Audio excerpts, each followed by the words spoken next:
కీర్తనల భాగము 34వ కీర్తన 11వ వచనం నుంచి 22వ వచనం వరకు కూడా మనము ఉత్తర ప్రత్యుత్తరాలుగా చదువుతున్నాం.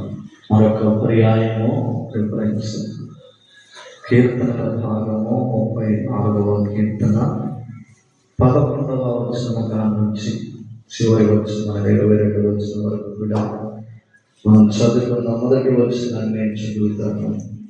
అందరూ కూడా కలిసి 2వ వచనాన్ని చదివే ప్రయత్నం చేద్దాం. పిల్లలారా, మీరు వచ్చిన మాట వినండి. యెహోవా యందలి భయభక్తులు నీకు నేర్పేదను.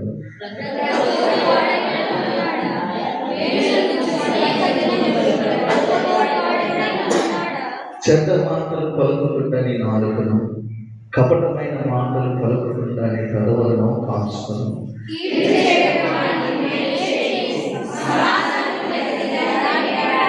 యెహోవా దృష్టి నీతిమంతుల మీద ఉన్నది, ఆయన చెవులు వారి మొరలకు ఒగ్గి ఉన్నది.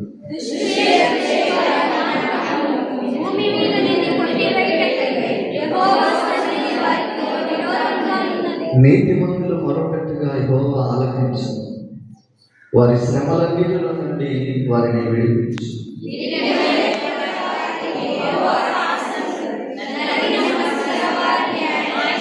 నీతిమంతునికి కలుగు ఆపదలు అనేకములు, వాటన్నిటిలో నుండి యెహోవా వారిని విడిపించు.